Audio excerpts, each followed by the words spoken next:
Olá pessoal, vamos para mais uma aula do nosso curso de transferência de calor. Nós estamos entrando no capítulo 2, que vamos tratar sobre os fundamentos da condução de calor. E nesse capítulo a gente vai aprender a dedução da equação da condução de calor para modelos mais generalizados, modelos tridimensionais. E assim, a partir desse capítulo, nós começamos a entrar mais a fundo na condução de calor, ok? Bem, a gente viu no capítulo anterior que os problemas de transferência de calor, eles vão ser classificados como uni, bi e tridimensionais. E o que vai definir isso é a forma que o calor está sendo transferido. No caso mais geral que nós vamos ter, a temperatura vai variar nas três direções, tanto x, y e z, isso considerando que nós estamos trabalhando no plano cartesiano, e também vai variar com o tempo. Portanto, pode ser um processo transiente tridimensional. Esse seria o caso mais geral que nós teríamos em transferência de calor, em condução de calor, ok? O que define isso para a gente, então, vão ser as condições de contorno do nosso problema, visto que a gente vai estar trabalhando com equações diferenciais. Por exemplo, no caso da transferência de calor através de um vidro de uma janela, o que acontece? Você tem uma janela, ok? Se esse vidro tiver dimensões bem grandes, tanto de altura quanto comprimento, tá? Se o vidro tem essas dimensões muito grandes, nós podemos supor que esse vidro é uma placa plana, portanto, nós podemos simplificar essa análise através da condução unidimensional. E isso facilita bastante o nosso trabalho, porque as resoluções para equações diferenciais ordinárias, elas são mais simples quando a gente tem menos dimensões, né? À medida que vamos aumentando o número de dimensões, vamos aumentando também a dificuldade do nosso problema. A transferência de calor através de uma tubulação de água quente pode ser considerada unidimensional. Isso vai depender das nossas condições de contorno. Por exemplo, se nós tivermos uma tubulação aqui de água, ok? Estou desenhando aqui para vocês, vocês têm a tubulação de água. Na entrada, a água está entrando a 100 graus Celsius e na saída está saindo a 50 graus Celsius. Se eu desconsiderar a perda de calor com relação ao raio aqui, considerar que não há gradiente de temperatura nessa seção do tubo, ou seja, para cada distância que eu tenho aqui do comprimento da entrada do meu tubo até lá na frente, cada seção vai estar uma temperatura equivalente. Se eu considerar isso, eu posso falar que eu estou num caso unidimensional. Agora, se eu quiser levar em consideração que a superfície do meu tubo ela está mais fria do que o centro do meu tubo, ou seja, eu estou perdendo calor aqui, eu começo a perder calor na superfície e o centro do meu tubo está a outra temperatura, então você vai ter um perfil de temperatura associado a cada seção do seu escoamento. Nesse caso, você teria um problema bidimensional, tá? Então, tudo vai depender muito das condições de contorno do nosso problema, ok? No caso da tubulação que está transferindo de calor unidimensional, a transferência de calor está ocorrendo predominantemente na direção radial da água para o meio, enquanto a transferência de calor ao longo da tubulação e da circunferência transversal vai ser desprezível para o meio. Foi o que eu falei. A cada seção a gente está associando uma temperatura média dessa seção. Nesse caso, a gente tem transferência de calor unidimensional. Então nós temos outro exemplo aqui, transferência de calor através de uma barra. Nós temos as taxas de calor entrando aqui, essa face está a 80 graus Celsius, essa outra a 70 graus Celsius, a face de trás a 65 graus Celsius, e essa seria a transferência de calor em uma barra.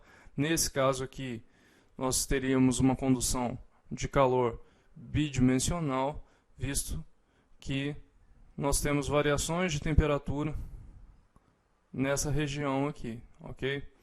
Então, teríamos perfis de temperatura. Nesse caso, estaríamos trabalhando com transferência de calor bidimensional. Já nesse outro caso aqui, que é o caso da janela, nós poderíamos considerar que a direção principal da transferência de calor é normal à janela, e a transferência de calor tanto para cima quanto para os lados ela é desprezível. Por que que eu, nesse caso aqui da janela, eu posso falar que essa transferência para cima e para os lados ela é desprezível? Porque o vidro não é um material condutivo. Portanto, a transferência de calor através dessa espessura do vidro aqui, ela é muito pequena. Sendo muito pequena, você pode desprezar isso e considerar a transferência de calor como sendo principalmente aí normal à superfície do vidro. Portanto, em uma janela, dependendo do tamanho da janela, é claro, você pode considerar condução de calor unidimensional. Bem, nós vimos também no capítulo anterior a lei de Fourier. A lei de Fourier foi estabelecida em 1811 pelo matemático francês Jean-Baptiste Joseph Fourier. A lei que Fourier desenvolveu, ela é fenomenológica, ou seja, Fourier fez um experimento com uma barra, pegou uma barra de um determinado comprimento, ele acendeu uma vela e aqueceu a barra em uma extremidade, mediu a temperatura aqui, coletou vários pontos de temperatura ao longo da barra, e a partir desses pontos de temperatura que Fourier coletou, ele fez uma relação. Fourier observou que a taxa de transferência de calor era proporcional à área, à variação da temperatura, T1 menos T2, dividido pelo ΔX, ok? Então, a taxa de transferência de calor era proporcional à área, temperatura sobre ΔX. Fourier repetiu esses experimentos para diversas barras e sempre ele chegava na mesma correlação. Então, para isso, Fourier definiu que a taxa de transferência de calor era igual a uma constante K, que a gente viu no capítulo anterior, que é a condutividade, vezes a área, derivada da temperatura com relação a x, isso negativo para indicar que o calor sempre está percorrendo do sentido de maior temperatura para o de menor temperatura. Portanto, Q vai ser igual a menos K vezes a dt dx. Deixa eu colocar aqui para vocês. Q é igual a menos K a dt dx, e essa é a lei de Fourier. Portanto, o fluxo térmico, a grandeza do fluxo térmico, vai ser uma grandeza vetorial. O que é o fluxo térmico, na verdade? O fluxo térmico vai ser representado pela gente aqui por Q duas linhas. Esse Q duas linhas é a minha taxa de transferência de calor dividido pela área da seção transversal. Portanto, fluxo térmico é taxa de transferência de calor dividido pela área. E isso vai nos dar menos K gradiente da temperatura. Então, menos K I, derivada da temperatura com relação a x na direção I, derivada da temperatura com relação a y na direção J, derivada da temperatura com relação a Z na direção K. Então, o fluxo de calor é o fluxo por unidade de área, ou seja, watts por metro quadrado. E essa é a unidade do fluxo térmico ou fluxo de calor. A lei de Fourier, ela é aplicada a toda a matéria, ok? Independente do seu estado físico. Então, se você tiver mesmo um gás e as partículas do gás estiverem paradas, você não tiver correntes de convecção, que nem a gente vai ver no futuro, no gás, a gente tem que a lei de Fourier vai ser aplicada nesse gás. Como que eu conseguiria fazer que um gás ficasse estático? A gente sabe que quando um gás ele é aquecido, nós temos que, pela diferença de densidade, ele tende a subir. Mas se eu aquecer o gás inversamente, por exemplo, nesse caso aqui, eu colocar uma chapa a 100 graus Celsius e aqui embaixo eu colocar outra chapa a 10 graus Celsius e confinar o gás aqui dentro, o que vai ocorrer? Eu vou ter a chamada estratificação. O gás vai estar estratificado. As partículas aqui de cima vão possuir em torno de 100 graus Celsius e as partículas em contato com essa placa vão estar a 10 graus Celsius. Com isso a gente consegue determinar qual seria a condutividade do gás. Então essa seria uma das formas de determinar o coeficiente de condutividade térmica de um gás, ok? Através da estratificação do gás em um recipiente confinado. Vamos considerar então que a taxa de transferência de calor seja mantida pelo gradiente de temperatura ao longo dessa direção n. Então, para essa direção n, a gente vai considerar que nesse ponto aqui a gente tem uma temperatura T1 e nesse outro ponto aqui a gente teria uma temperatura T2, ok? De tal forma que T1 seja maior do que T2. Então, nesse caso, o que está acontecendo? Nós temos isotermas saindo de T1. Se o ponto T1 é um ponto quente no espaço, essas isotermas elas vão ser circulares. Então, nós temos aqui isotermas circulares ocorrendo ao redor de T1. E nós temos essa isoterma que está sendo representada de vermelho aqui. E o que nós temos? Nós temos que o vetor normal n ele é normal a essa isoterma. Então nós temos esse vetor normal. E o fluxo de calor ele sempre vai do ponto de menor temperatura para o ponto de maior temperatura. Portanto, esse fluxo ele sempre vai ser normal a essa isoterma. E esse fluxo de calor ele vai poder ser decomposto em componentes cartesianas. Então, nós temos que o fluxo de calor é uma grandeza vetorial. Portanto, nós podemos decompor essa grandeza vetorial nas direções y, x e z também, tá?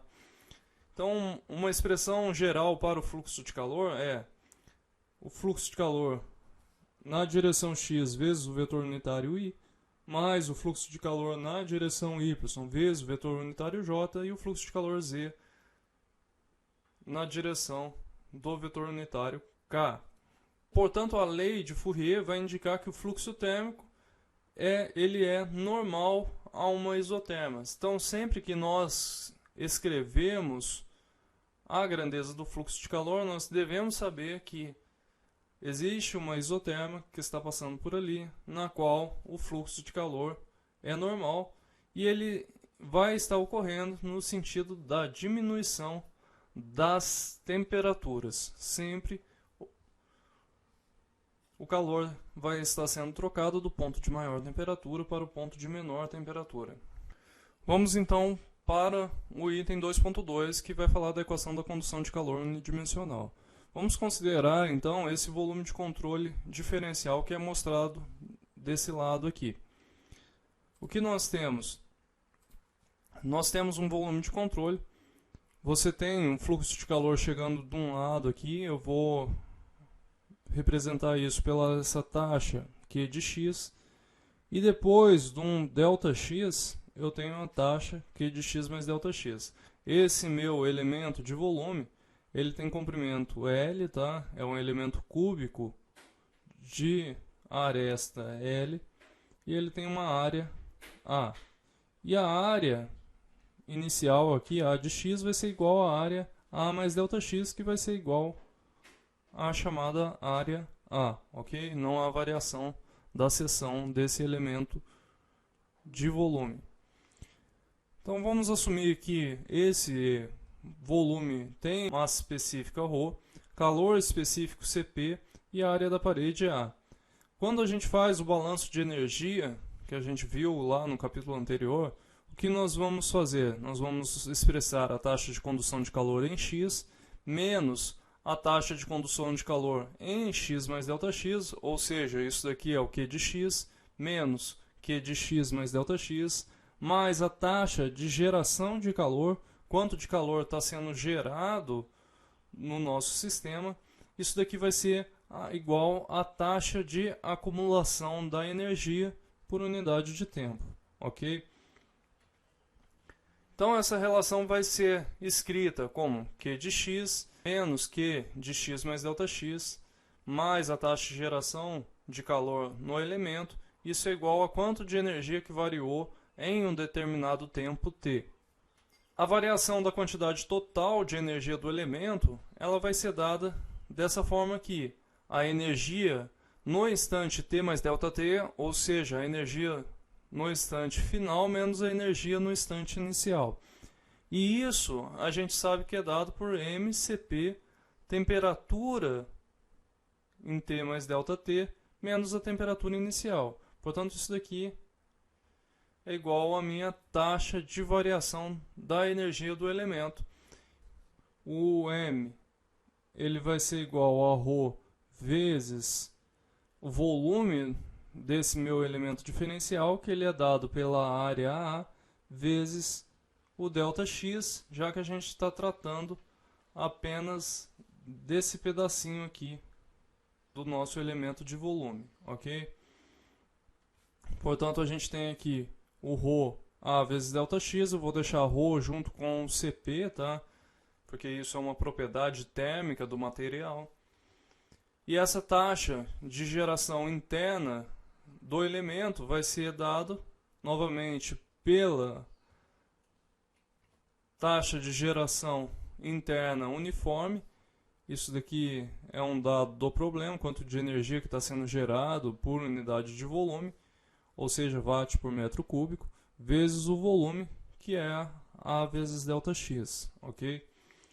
Quando a gente substitui 2.4 e 2.5 em 2.3, o que nós temos?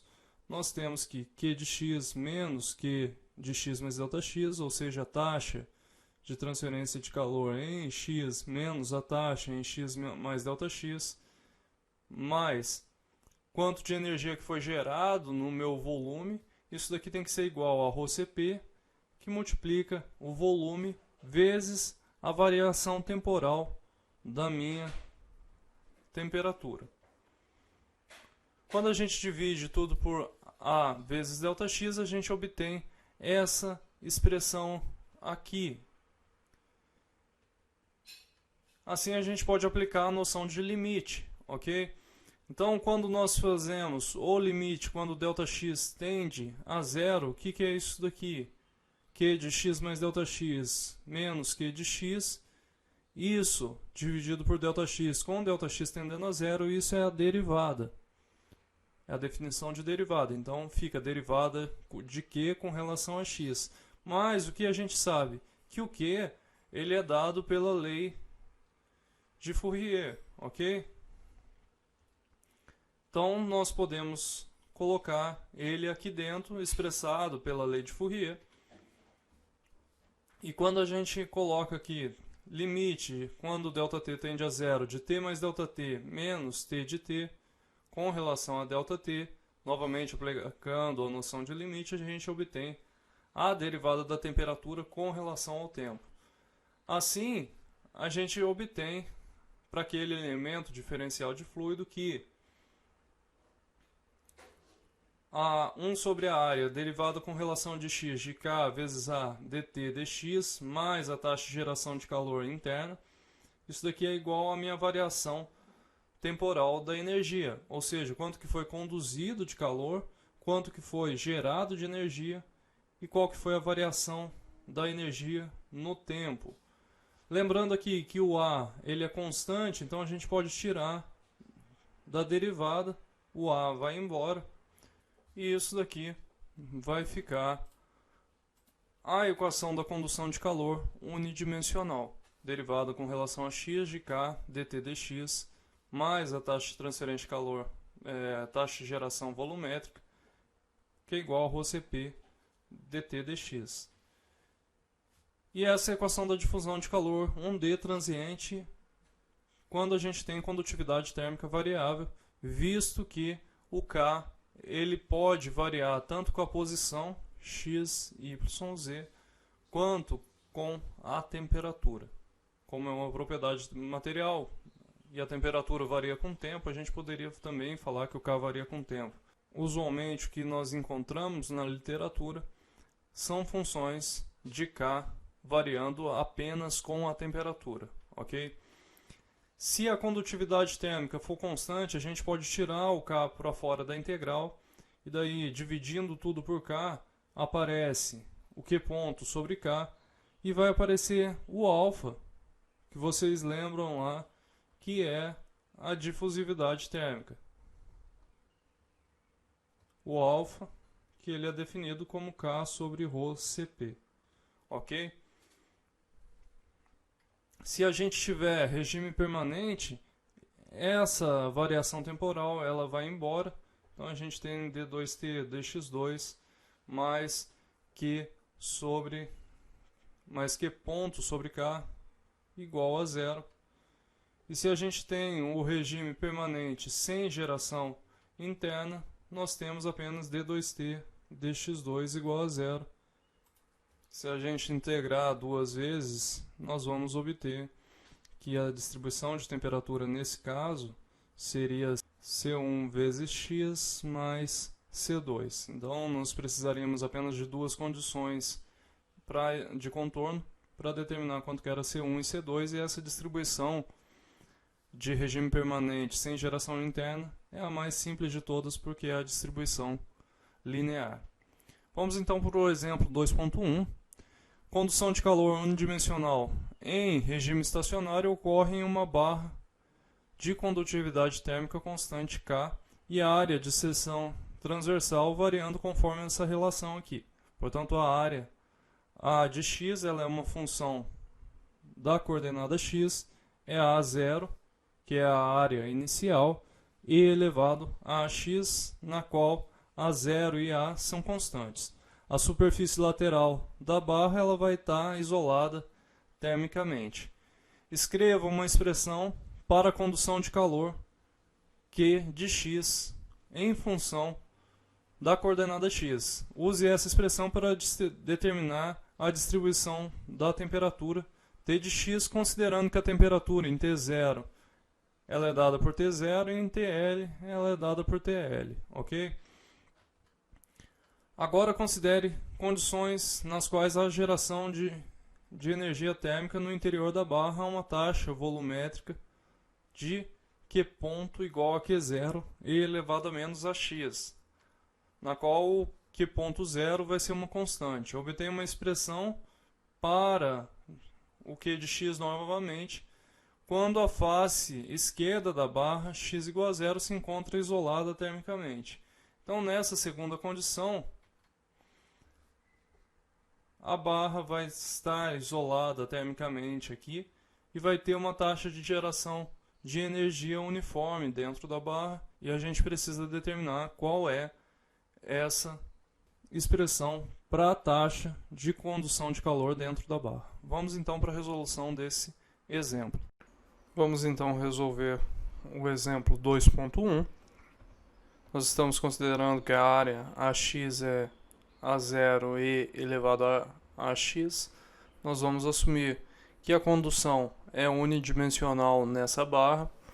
Vamos assumir também que as propriedades das seções são constantes, portanto, condutividade térmica é constante nesse caso aqui. E vamos também assumir que nós estamos trabalhando com um regime permanente, tá? O regime é permanente. Estou desenhando aqui para vocês o elemento diferencial que nós vamos adotar. Esse elemento ele está recebendo fluxo na entrada Q de x e está saindo com uma taxa Q de x mais ΔX. A espessura do volume é de ΔX. O volume do elemento vai ser dado por ΔV igual à área da seção, que eu posso considerar que é a área de x, vezes ΔX, e isso dá 0 elevado a x dx. Nós podemos então fazer o balanço de energia, que vai ser a energia que está entrando menos a energia que está saindo mais a energia gerada. Isso é igual à minha variação da energia sobre o tempo. Só que a variação é zero porque a gente está trabalhando em regime permanente. Está entrando Q de x, está saindo Q de x mais ΔX e está sendo gerado Q ponto vezes o dV, a minha variação de volume. Nós podemos aplicar a série de Taylor e substituir o dV. Eu não vou expandir os termos Q de x e Q de x mais ΔX. Ao invés disso, vou colocar o resultado direto aqui, que dá a derivada com relação a x de Q de x. Isso daí vem lá da série de Taylor, mais Q ponto 0 e elevado a menos ax, que multiplica a 0 e elevado a x, isso daí é igual a 0. E da lei de Fourier, a gente tem que o Q de x é igual a menos k, a área de x derivada de t com relação a x. Se não houver geração de energia interna, a gente tem que o Q ponto 0 é igual a 0. E da equação 1, nós podemos escrever que menos derivado com relação a x de Q de x é igual a 0. Quando a gente substitui a lei de Fourier para o cálculo da taxa Q de x, a gente tem que menos k, a de x derivada de t com relação a x é igual a 0. Ou a gente pode escrever isso integrando uma vez aí, a de x derivada de t com relação a x igual a C1. Podemos substituir o valor de a de x, então fica 0 elevado a x dt dx, isso daí é igual a C1. Nós podemos então separar por variáveis e integrar. Quando nós fizermos isso, nós temos dt C1 a 0 e elevado a menos ax dx. Nós podemos integrar isso, ok? Fazendo essa integração, nós temos que t de x vai ser igual a menos C1 a 0 a e elevado a menos ax mais C2. Precisamos determinar então C1 e C2. Para x igual a 0, a gente tem que t igual a T0. Então, quando nós substituímos x igual a 0 na equação, a temperatura tem que ser igual a T0.